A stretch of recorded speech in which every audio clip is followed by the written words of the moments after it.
અને પ્લસ કે ટૂંકા ગાળામાં એકદમ રિવિઝન જોરદાર થશે. એકદમ રિવિઝન બુક છે. તમે એકવાર સિલેબસ વાંચ્યો ને તો બુક વાંચો ને બહુ જ મજા આવશે ખરેખર. એકવાર તમારે લેવી છે, કેમ કે મેં ખુદ વાંચીને મને બહુ મજા આવી આ બુકમાં.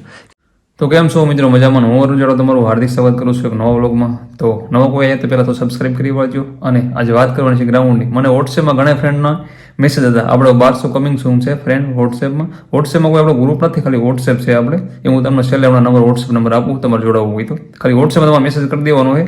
અને કોઈ ગ્રુપ હજી આપણે બનાવ્યું છે નહીં, એટલે એ વાતની ખાસ તમારે નોંધ લેવી. તો ઘણા ફ્રેન્ડના મને મેસેજ હતા, નવા ફ્રેન્ડ જે આવ્યા છે ને એ બધા કે અરુણભાઈ કે ગ્રાઉન્ડ થોડુંક અમને કે સમજાવજો ટૂંકમાં. ઘણા એમ કહે છે અરુણભાઈ ગ્રાઉન્ડના નેઠા પડતા નથી, ગ્રાઉન્ડ આવ્યું નથી, તમે ક્યાં ગ્રાઉન્ડની વાતો કરો છો. એમાં એવું છે ડિસેમ્બરમાં ભાઈ લેવાઈ જશે. જેને નથી ગ્રાઉન્ડ થતું એને એવું ધ્યેય રાખીને હાલવાનું છે કે આપણે ડિસેમ્બરમાં ગ્રાઉન્ડ ફાઇનલ છે, 10 તારીખ અથવા 15 તારીખ ફિક્સ રાખી જ દેવાની છે. ના આપણે આ તારીખ લેવાઈ જ જશે એમ ગ્રાઉન્ડ. એ પ્રમાણે તૈયારી કરો તો થોડુંક ગ્રાઉન્ડમાં થોડુંક ટાઈમિંગ તમારે ઘટતો પેલો થતો હોય તો ટાઈમિંગ કમ્પ્લીટ થઈ જાય છે એમ. એ પ્રમાણે આપણે મહેનત કરીએ કે ધગસથી મહેનત થાય, મહેનત નહીં થાય. એમ 5 મિનિટ મહેનત કરવી છે તો એમ કહેવાય છે કાંઈ વાંધો નહીં, થોડોક 10 દિવસ બધા ભલે આગું ગયું હોય. પણ જે નવા વિદ્યાર્થીઓ અત્યારે તૈયારી કરવા લાગ્યા છે અથવા ગ્રાઉન્ડ જે નથી થતું એ ગ્રાઉન્ડ થઈ જાય. તો વાત કરું 2022ની કે ત્યારે ગ્રાઉન્ડમાં ટૂંકમાં કેવું હતું. ત્યારે હું પણ હાવ નવો હતો, પહેલી વાર ગ્રાઉન્ડે ગયો હતો. આપણે કોઈ ગ્રાઉન્ડ કરેલા નહોતા. તો મારા વાળો હતો લગભગ રાજકોટના ગોંડલમાં, ગોંડલ તાલુકામાં હતો. ત્યાં આગળ હું ગયો ને તો સમજો ને માહોલ કાંઈક અલગ જ હતો. અલગ એટલે તમે સમજો ને કે સમથિંગ હું સવારમાં મોર્નિંગમાં ગ્રાઉન્ડ હતું, એના આગલા દિવસે હું બપોરે નીકળી ગયો હતો. બપોરે ત્યાં આગળ જઈ ગયો, ત્યાં આગળ વયો ગયો બપોરે, અને સાંજે ત્યાં પહોંચ્યો હતો. અને સવારમાં ગ્રાઉન્ડ હતું અને સમથિંગ મારો ટાઈમ 7:30-8 એમ હતો. એ મને ખાસ યાદ નથી રહ્યો. પણ ત્યાં આગળ આપણે જવું ને આપણે કોલ લેટર હોય આપણે જોડે લેતું જવાનું, કોઈ આઈડી પ્રૂફ લેતું જવાનું. અને પાસપોર્ટ સાઇઝનો ફોટો અત્યારે યાદ નથી રહ્યો. પણ ના થોડુંક આપણે શું કહેવાય, થોડુંક આપણું આઈડી પ્રૂફ યાદ લેતા ગયા હોય તો ત્યાં કદાચ માંગે તો બતાવતા એમ. બાકી તો બધી શું કહેવાય આપણું આધાર કાર્ડ જે આવે એવું હોય છે જોડે, અને પ્લસ કે જે કોલ લેટર હોય એવું હોય, બે ખાલી બતાવવાના હોય. ત્યાંથી પછી તમે અંદર એન્ટ્રી થાય. અને એન્ટ્રી તમારે એક વસ્તુની ખાસ નોંધ લેવાની, જો આ વાત તમે ખાસ યાદ રાખજો. તો તમારે જે ગ્રાઉન્ડમાં જાઓ નહીં, અગાઉ તમારે પાણી લઈને પી લેવાનું, બધું સમજો અગાઉ કરી લેવાનું છે. કેમ કે ત્યાં આગળ એક મોટો પ્રોબ્લેમ મને પાણી લાગે. અંદર તમે ગ્રાઉન્ડમાં જાઓ ને જ્યાં દોડ્યા હોય પણ તમને પાણી ના પીવા દે. સમજાયું? જો વધારે ઓલું હોય ને તો અમને નથી પીવા દીધું. એટલે હું મારી વાત કહું છું, બાકી બીજી ખબર નહીં બહાર. પણ અમે જ્યારે ગયા હતા ને અમને પાણી નથી પીવા દેતા એ લોકો. કેમ કે એ લોકોને ખબર છે પેટમાં આટી પડે ને એવું થાય, નખાણા નહીં પીવા દેતા હોય પાણી પીવા. જ્યારે દોડવાનું હતું એ ત્યારે ન પીવા દીધું, અને દોડીને આવીને ક્યાંય હું બેઠા ને પછી મને પીવા દીધું. પાણી થોડી વધારે પડતી પ્રોબ્લેમ છે. એટલે અહીંથી અંદર જાઓ ને એટલે ખાસ નોંધ રાખજો. બહાર તો પાણી પીને જાઓ ને તો વ્યવસ્થિત ઓછું પાણી થોડું પીને જવાનું ટૂંકમાં. ઓમ ત્યારે જાઓ ને ત્યારે કેમ વધારે જાઓ તો ત્યાં આગળ અંદર પ્રોબ્લેમ થાય એવું ના કરાય. એટલે મીડિયમ પાણી પીને જવાનું. પણ તમે જ્યાં ને કાંઈક એવું કંઈક શું કહેવાય મોઢામાં નાખતું જવાનું ટૂંકમાં, બહાર જ નાખી લેવાનું ટૂંકમાં. અને શું કહેવાય મોઢું વ્યવસ્થિત કરી નાખવાનું એમ. ટૂંકમાં આપણને થોડુંક આમ શું કહેવાય ઘણા એવું કરતા હોય છે આવી પ્રવૃત્તિ, પણ આપણે અંદર નહીં કરવાની, બહાર કરવાની. ટૂંકમાં આપણું ગળું હુકાય નહીં ટૂંકમાં. સમજી લો કોઈ આપણે એવી એક ચોકલેટ આવતી હતી, એ ચોકલેટ આપણે નાખી એટલે મોઢું એકદમ ગળું થઈ જાય. પછી ઉપાધિને અંદર જઈને બેઠા હોય નહીં રહેતા તો આપણે એમને મોઢું એમને એલર્જી હું કે એનર્જીમાં ટૂંકમાં રહે. અને ઓલું કેવું થાય ગળું હુકાઈ જાય. એવું નહીં કરવાનું. હુકાઈ જવાનું મેન બીજો રીઝન કેવું હોય કે ત્યાં વાતનું ગપાટા અંદર મારતા હોય ઘણા. સમજાયું? કેટલી વાતોનું ગપાટા માર્યા રાખે બાજુ, તું કયા ગામના, તું કયા ગામના, એમ કર્યા રાખે બધું. સમજાયું? પૂછ્યા રાખે અમે તો આવી તૈયારી કરીશ ને ઓલો કે અમે આવી કરીશ. એટલે ઓલો રહ્યો ને ખલાસ થઈ જાય. કેમ કે અડધી પોણી કલાક ને કલાક બેહાડે અંદર. ઓલા પેલા રાઉન્ડ દોડતું હોય દોડી લો ને ત્યાં સુધી આપણને બિહાડે ત્યાં તો આપણું ગળું હાવલું થઈ ગયું હોય.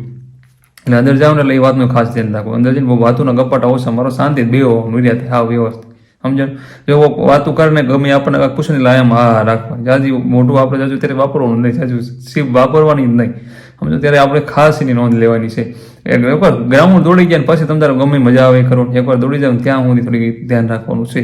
ટૂંકમાં મેં તમને કીધું ને ગમે બહારે કરવાનું છે, અંદર નથી કરવાનું. કેમ કે અંદર બધી વસ્તુ અલાઉડ ના હોય. એટલે બહાર આપણી રીતના એમ કરવાનું હોય કે મોટું આપણું અંદર ફૂંકાય શું કેવું થોડું થાય નહીં એના માટે. શું કહેવાય પાણી વધારે દઈને પીશો તો પ્રોબ્લેમ થશે. ઓલું ગળું એવું કંઈક ખાઈ જાવ ને એટલે વાંધો ન આવે ટૂંકમાં. ગળું રહ્યું ને એમના આખું મોઢું રહ્યું ને એવું રહે અંદર ગળું અંદર. એટલા માટે કહું છું કે બાકી અંદર એવી પ્રવૃત્તિ તો બંધ હોય ટૂંકમાં. સામું આપણને બહાર કાઢી નાખે ગ્રાઉન્ડ બહાર એવું નહીં કરવાનું. પણ વ્યવસ્થિત હું તમને વાત કરું ને હું આખું તમે સમજી ગયા છો કે બહાર આપણે હોય ત્યારે એવું કંઈક ખાઈ નાખવાનું એમ. એટલે ગળું આપણું ઓલું થાય ને ગળું રહ્યું ને ગળું એકદમ રહે આપણું. એટલા માટે કહું છું. નકર જે ચોકલેટ એમાં આવતી હતી મેં ચોકલેટ ખાધી હતી બહાર. સમજો? કોફી ના એવા કંઈક ચોકલેટ હતી, ચોકલેટ મેં ખાધી હતી, મને ફ્રેન્ડે મને ખવાડી ચોકલેટ બહાર ખાઈ ગયા અમે. અને પછી ગળું એકદમ વ્યવસ્થિત ભર્યું દીધું. પણ અંદર જઈને વાતોના ગપાટા એટલા બધા નવા હતા. એટલે ભાઈબંધુ પાસે નવા થયા હોય બધા એટલે વાટું ગપાટા કર્યા તમે જોવો ને હાવ ગળું સુકાઈ ગયું. અને અંદર તમે જાઓ ને એટલે પહેલાં તો તમને અહીંયા આગળ ચેક કરે, તમે ડોક્યુમેન્ટ એપ્લિકેશન ચેક કરે, અંદર તમે ગયા, અંદર જઈને તમને ત્યાં આગળ બેસાડે, પછી ત્યાં આગળ શું કહેવાય હાથમાં ઓલા પગમાં સીપ ઓલી ફિટ કરવાની હોય, પછી ડોક્યુમેન્ટ ત્યાં આગળ બધું કરવાના આવે, ઓલું શું કહેવાય આપણે આગળ છે નમૂનો ઓલો આવે ને ત્યાં સાથે ફિટ કરે એ લોકો બાંધે, અને પછી કંઈક ચયું ને એવું બધું લગભગ કરે છે. એ તો મને ખાસ એટલી બધી યાદ નથી થતી, પણ આ એક યાદ છે. અને જો આ રબડનું હોય છે, રબડ હાથમાં પહેરવાના હોય છે અલગ અલગ હાથમાં, બધી જે રાઉન્ડ મારવા ઓલા રાઉન્ડ જે ગણવા માટે, કેમ કે ઘણા ભૂલ ખાઈ જાય છે, ઘણા ભૂલી જાય કેટલા રાઉન્ડ માર્યા હતા એ ન ખબર હોય, એટલે એ હાટું થઈને ઘણા હાથમાં રબડમાં રાખવા પહેરે છે. એ પહેરવા જોઈએ, બાકી તમે જે ઘરે પ્રેક્ટિસ કરી હોય ને આપણે એમ દોડ નાખવાનું તો હાલે, પણ યાદ ખાસ રાખવાનું. અને વ્યવસ્થિત જો છેલ્લે એનર્જી વધે તો એક રાઉન્ડ વધારે જ મારવાનું મહત્વ રાખવું, કેમ કે એક વધારે રાઉન્ડ મારશો કદાચ ભૂલાઈ ગયું છે આ થયું છે તો એનું તમારે કંટ્રોલ ટૂંકમાં થઈ જશે એમ. અગર પછી વ્યવસ્થિત તમે ગણતરી કરતા હોય તો કઈ ઉપાધિ છે નહીં.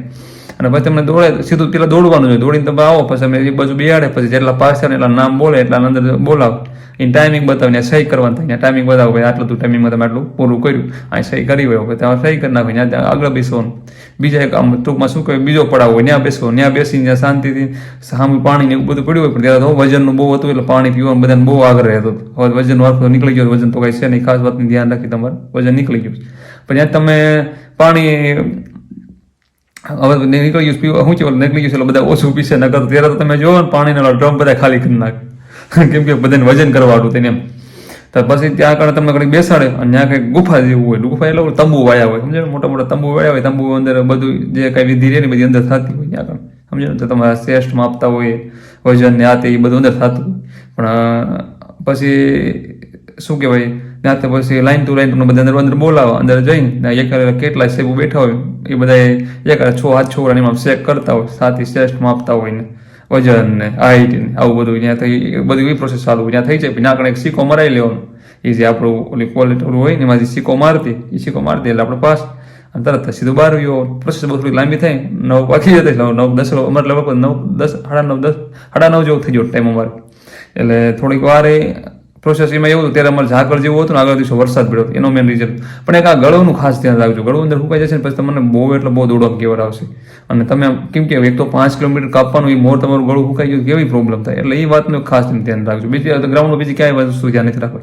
અને જ્યારે દોડો ને ત્યારે હંમેશા કોઈ સારો માણસ દેખવાનો, કા માણસ વ્યવસ્થિત દોડમાં છે કે વાંધો આપણો નહીં આવે એનું દોડવાનું આપણે ખબર જ પડી જાય જોતા જ તે કે આ ફેંકવા વાળો એક દોડવા વાળો છે, એ સારો દોડવા વાળો એ ટાર્ગેટ કરી હારો એને હારવાર તો ન આપણે દોડીએ કે સારો દોડવી હોય ને તો આપણે થોડીક પ્રોબ્લેમ પડે, આપણે થોડો કાચા હોય તો એને ફોલો કરીને દોડવાનું કે આ માણસ વધી થોડોક આપણે એને 100-150 મીટરનો ખાલી યંત્રો પડી ગયો ને એટલો ભલે યંત્રો પડી જાય પણ એ રીતે ફોલો કરો તેમ ચાલો ને એટલે વ્યવસ્થિત ગળગળ શાંતિ પૂરું થઈ જાય. અને શરૂઆતમાં ધક્કા મૂકી કંઈ કરવાની જ નથી થતી, સમજો તમે ખાલી એક રાઉન્ડ નહીં મારો ને એક રાઉન્ડ બધા મારશે તો બીજા રાઉન્ડ બધા તમે જુઓ ને બાખા વિખાઈ જશે, નિરાતે પછી દોડવાનું રહેશે. એટલે ખોટી પહેલા રાઉન્ડમાં તમે ઉતાવળ જ નહીં કરવાની, આપણે શાંતિ જે દોડવા આગળ વધીએ જઈને જવા જ દેવાના બધે, એટલે એ બધા વ્યવસ્થિત આખા બધા ગોઠવાઈ જાય છે કેમ આમ એક મૂક્યા હોય જ્યાં ત્યાં એ રીતે થઈ જશે. પણ 1-2 રાઉન્ડમાં થોડું કેવરાવશે તમને, કેમ કે બધા ભેગા હોય એકારે લગભગ 200 છોકરાનું એકારે 200 છોકરા લગભગ દોડાવે છે, એ 200 છોકરાનું યારે થોડુંક ટોળોમાં કેવરાવ તો ખરી આપણે દોડવાનું, એટલા માટે કહું છું કંઈક શાંતિ રાખવાની 1-2 રાઉન્ડ, અને પછી આપણું જે કહે છે ને એમ પછી બતાવવાનું કે એટલે એક વસ્તુની ખાસ નોંધ લેવી. અને હવે તમને એક ટ્વિસ્ટ દેખાડવાનું છે, કેવું કે મારું શરીર તમને બતાવું, કેમ કે નવા હોય ને બતાવવાનું, જૂના જે હોય ને વોટ્સએપ વાળા તો તમે એ જજો તમારે કંઈ જોવો તમે કાંઈ જોવો છો, જે નવા આવ્યા હોય ને મારું શરીર વાળા તમને હું બતાવું. અને બીજી એક વસ્તુ ખાસ દેખાડું તો આ આપણું શરીર ટેબલ છે, જો 8 મહિના મહેનત સારું છે આપણે. અને જો આ બુક બધાય બહુ જ લીધી છે, આ PDF આ ટૂંકમાં કોન્સ્ટેબલ પાર્ટ 2 ની છે. મોસ્ટ બધું આમાં IMP મેં કવર કરી લીધું છે. એટલે નવા કોઈ હોય ને એના PDF જોતી હોય ને તો મને વોટ્સએપ મેસેજ કરજો. આપણને 149 રૂપિયા પ્રાઇસ રાખી છે. ટોટલ 285 પેજ છે. જે ઉપર નંબર દેખાય ને એ આપણો ગૂગલ પે નંબર છે, નીચેની વોટ્સએપ નંબર છે. તમારે એની PDF જોતી હોય ને તો મને તમારે વોટ્સએપ મેસેજ કરવાનો હોય અને 149 રૂપિયા તમારે મને આના પે કરવા પડશે, કેમ કે 7 મહિના મહેનત કરીને બનાવી છે. અને ટોટલ 6 વિભાગ છે આના.